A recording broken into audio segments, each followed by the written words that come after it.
Hello and welcome to all of you joining us on Facebook and our YouTube channel. It's nice to have you with us on this glorious first Monday of the Jewish New Year.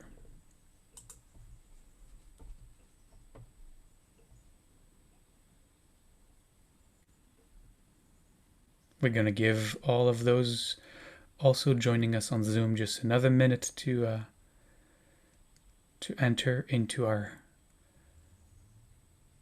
space, our room.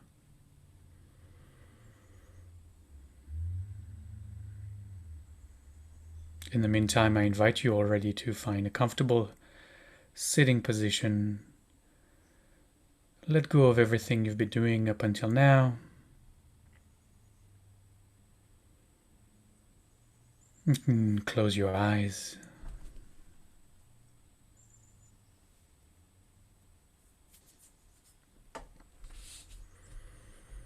And just begin to transition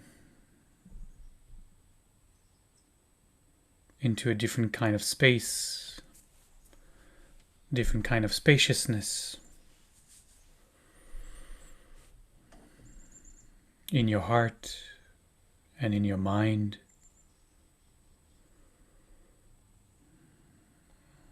Turning attention away from the busyness of the things out there.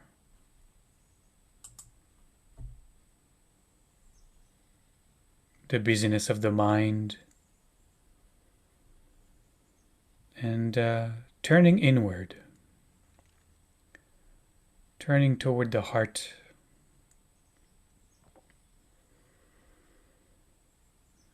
And just to take a moment to feel into how you are today. Not today, but right now. How are you doing right now? How are you feeling right now? And just take a snapshot of your state of being, whatever that is, calm or agitated, serene or disturbed.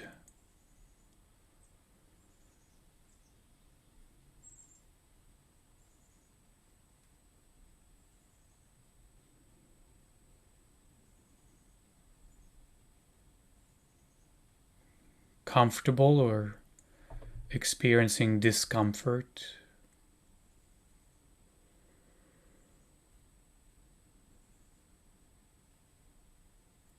Emotionally high, low, middle, whatever there is, just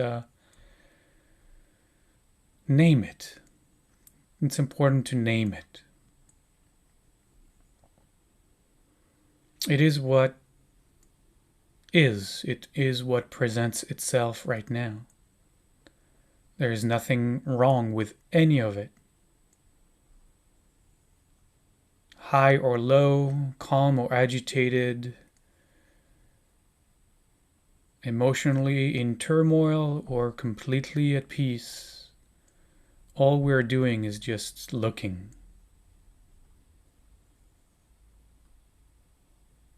And just taking a snapshot. This is what is right now.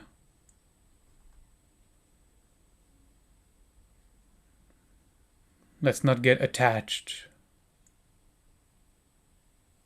or repulsed. Let's remain neutral in the face of whatever is here.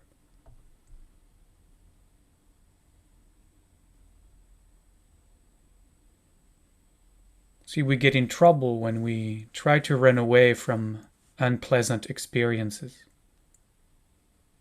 Because all that does is strengthen the ego. The ego who wants to multiply positive experiences and therefore gets attached.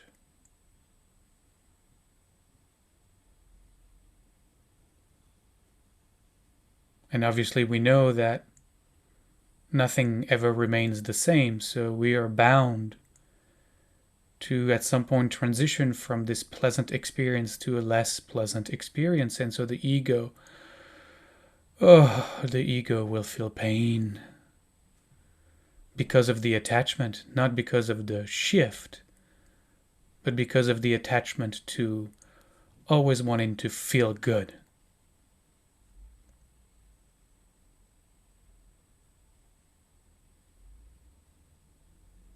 Running away from feeling not good. Also a place of great turmoil. Craving positive experiences, or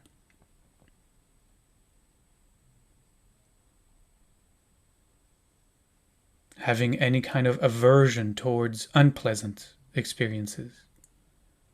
Both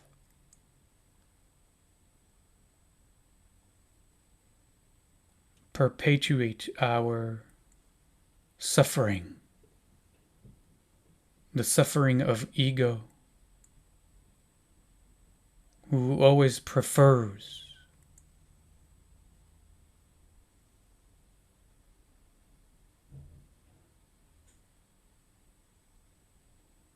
this over that, who always wants things to be different than they are. Craving, aversion, craving, aversion. How can we ever find peace?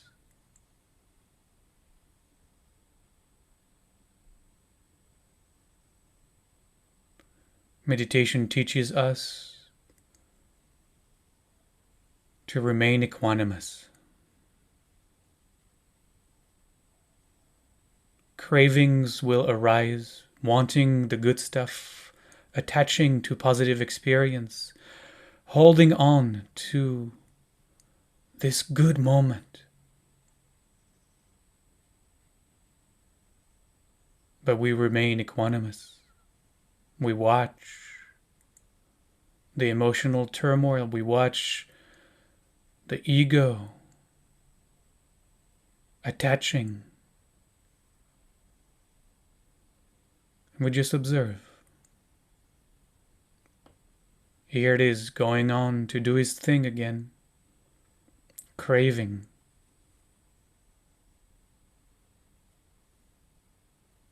And then on the flip side of that, we watch, we observe, we remain equanimous in the face of unpleasant experiences.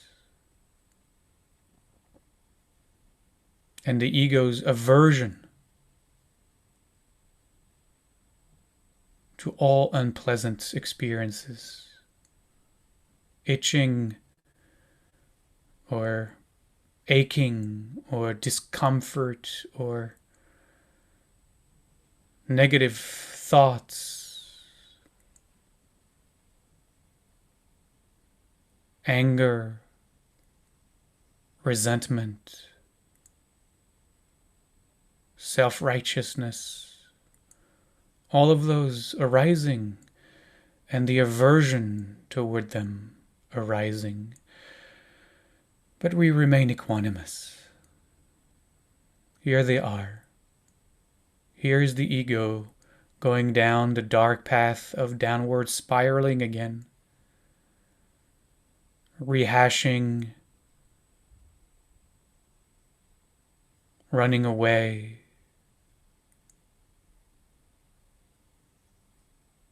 and here it goes, doing its thing. There's nothing wrong, that's what the ego does. The ego craves and has aversions. In fact, we could see that 99.9% of all we do are either an expression of aversion or craving. Every decision we make, everything we buy, aversion or craving.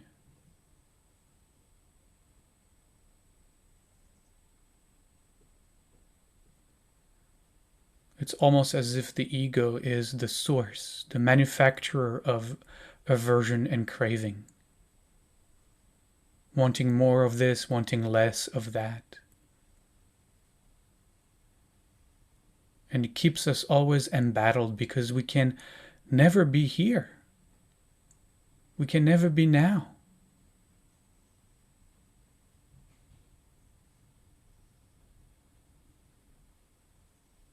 Because we either attach to this and therefore manipulate it, or we run away from it, which is another version of manipulating it. But we can never be here. We can never be with what is. Can we see that? Can we breathe and know that?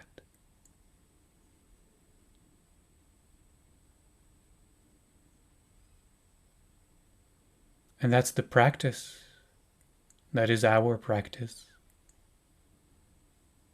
To let it all arise.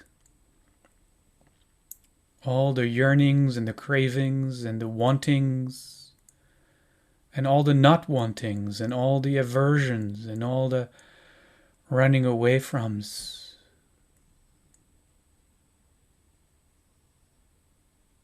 And just smile. Really just observe it all. Oh, the craziness of it. The insanity of it.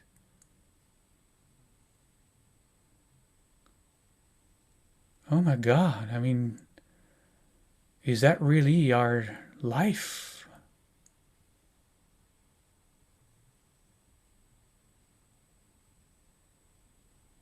So the practice is just simply to not get caught into the drama of it all. And to let it arise. To say, I see you, but I'm not going to be drawn to collapse into whatever this crazy thing is. The ego can do you can do your thing. I'm not getting hooked anymore. I'm not getting hooked anymore to all the drama of all the thoughts and all the emotional turmoil and all of the physical aches and pains, and I'm not doing that. I stand my ground with fierce determination to let it all be and to not be fazed by any of it, to remain absolutely equanimous in the face of it all,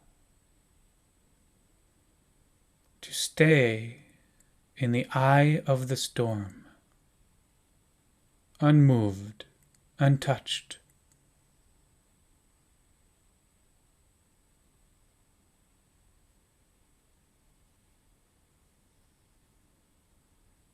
Grounded and centered, completely relaxed and surrendered.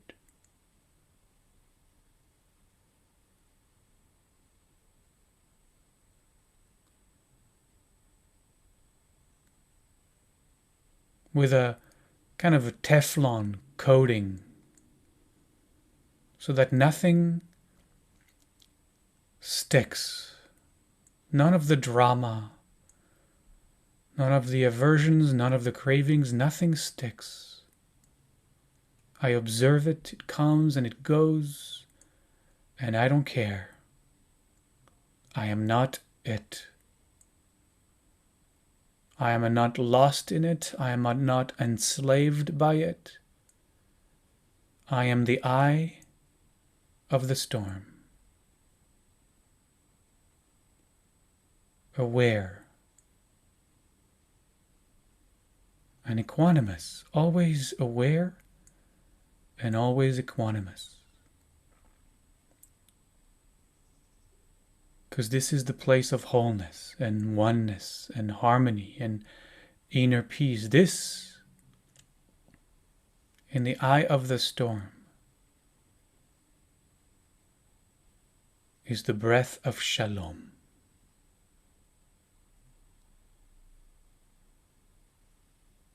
So stay there with fierce determination, relaxed, surrendered, letting go of any tension anywhere. The belly, the face, always aware, absolutely equanimous. With fierce determination, aware and equanimous, unmoved, untouched.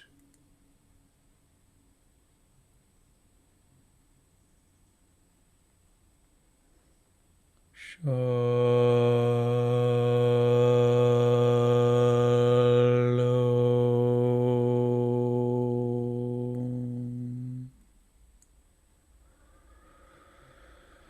Shalom.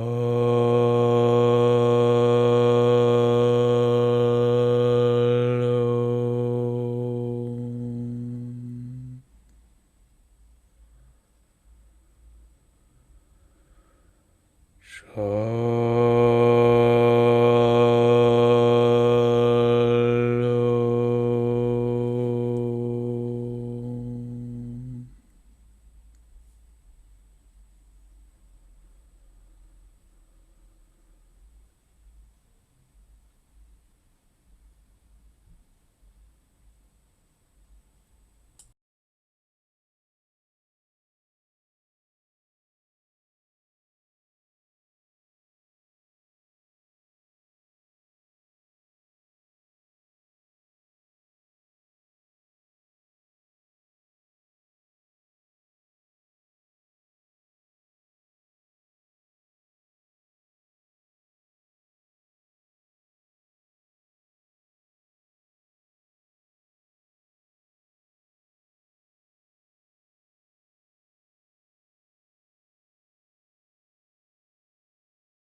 And we gently transition out of our meditation.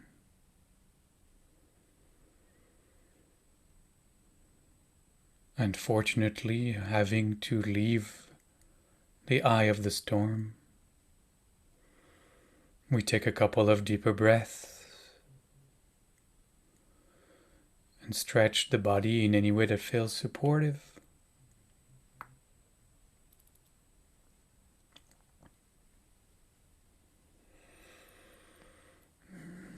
And as always,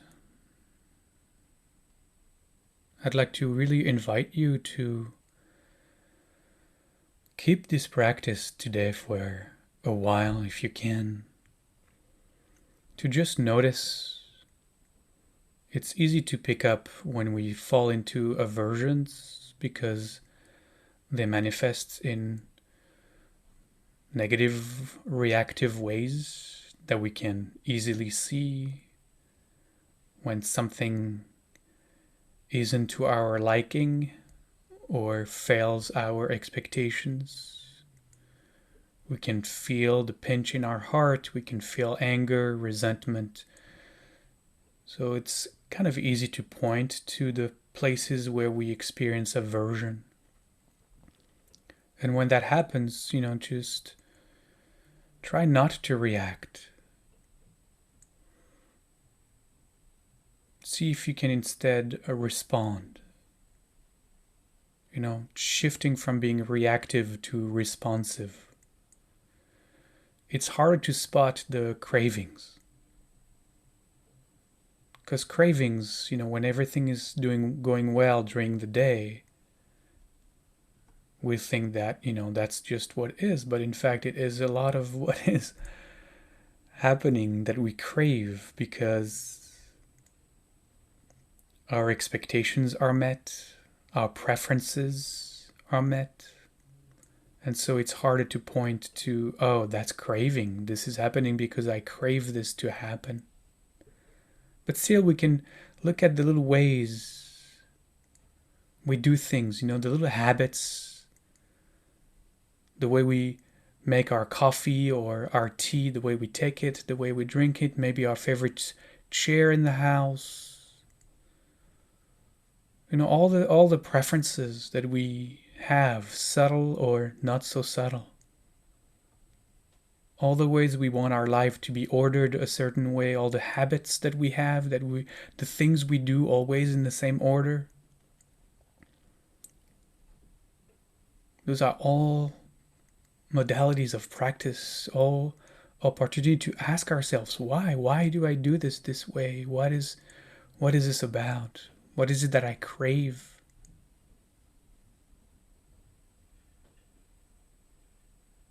So practice. Have fun with it. Really have fun with it. And we'll close with our threefold Shalom chant, dedicating our practice in whatever peace or wholeness, harmony we have touched in this half hour together. That the benefits we have received may radiate to all beings, that all beings may also find in themselves, in their life, that kind of wholeness, harmony and inner peace, that kind of shalom.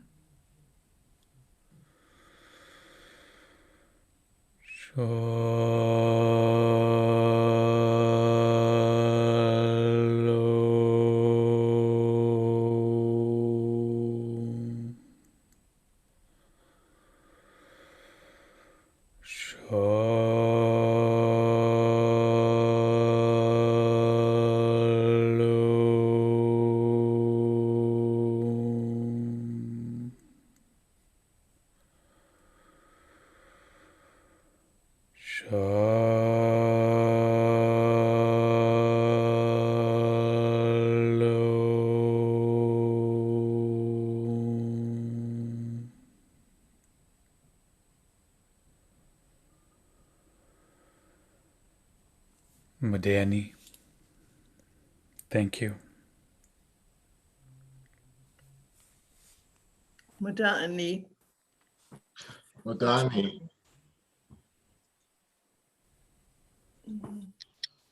Modani, thank you, Rabbi. Ani. Thank you. Thank you. You're welcome. Thank you, Olivier.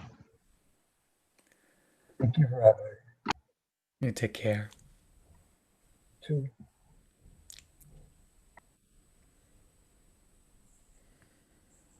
Jada was lovely. Just fun. Thanks, Rabbi. You're welcome. Thank you, Rabbi. See you tomorrow. We'll see you tomorrow, indeed. Mm. Take care, everybody. Bye.